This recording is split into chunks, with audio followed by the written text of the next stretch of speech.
So hello hi, क्या हालचाल मेरे लाडलो। आ गए हैं तुम्हारे गौतम भैया सीबीएसई का most important most favourite topic civics से लेकर के दैट इज पॉलिटिकल पार्टीज। तो इस साल इस चैप्टर से काफी सारे क्वेश्चंस आने की संभावना है। इस चैप्टर की वेटेज की अगर मैं बात करूं तो 5 to 6 मार्क्स के क्वेश्चन यहां पर आपको देखने को मिल सकते हैं।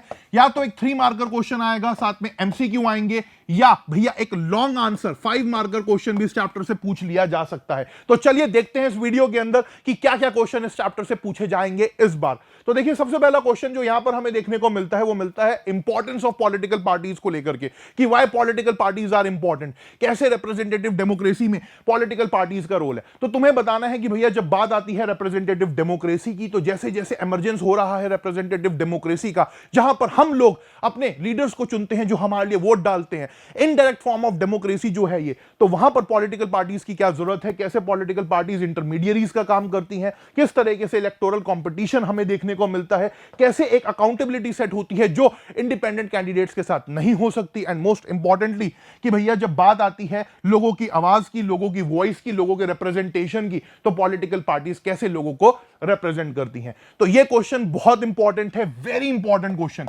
यहां से आपसे क्वेश्चन पूछ लिया जाएगा एग्जाम में।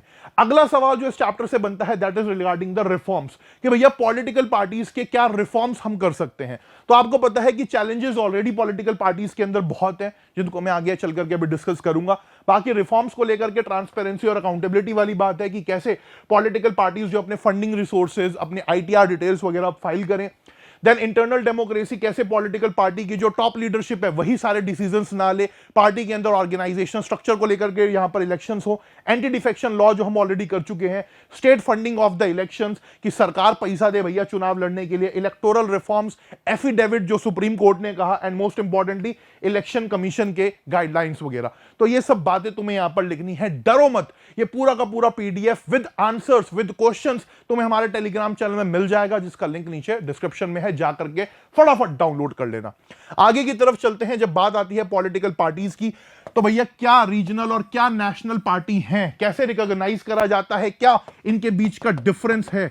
यहां से भी एमसीक्यू भी पूछ सकता है वैसे वो, बट क्वेश्चन भी आ सकता है। तो आपको बताना है नेशनल पार्टी और रीजनल पार्टी को लेकर के क्या कुछ क्राइटेरिया है। तो अगर किसी भी पॉलिटिकल पार्टी को नेशनल पार्टी बनना है तो उसको लोकसभा इलेक्शंस के अंदर 6% वोट सिक्योर करने पड़ेंगे, और साथ ही साथ लोकसभा के अंदर 4 सीट्स उसकी होनी चाहिए 3 अलग अलग राज्यों से।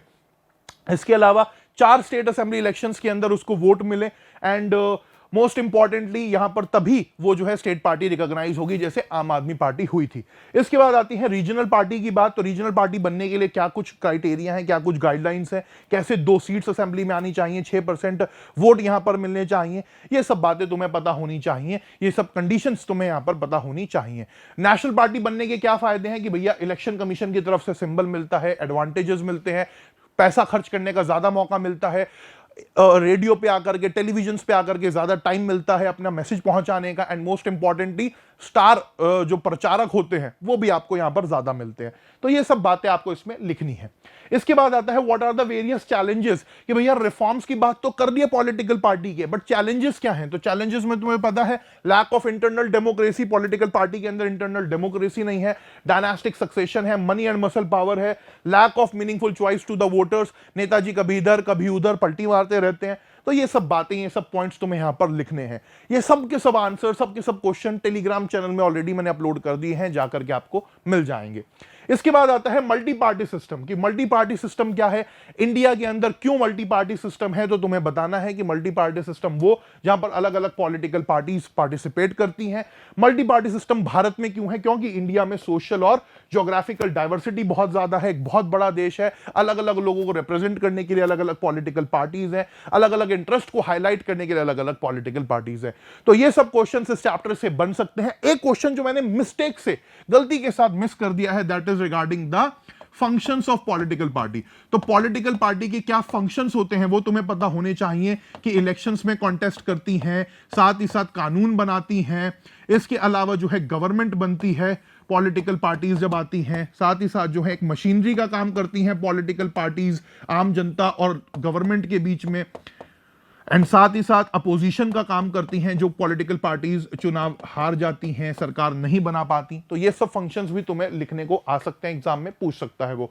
तो इन सब क्वेश्चंस को अच्छे से प्रिपेयर कर लेना, बिल्कुल भी मिस करने की जरूरत नहीं है। और कोई भी डाउट हो तो लाइव सेशंस के अंदर लगातार आते रहो, जो तुम आ ही रहे हो, वहां पर सारे डाउट्स तुम्हारे मैं क्लियर कर ही रहा हूं। And all the very best for your board exam. Love you all. चक दे फटे। जय हिंद, जय Bharat. Thank you so much everyone.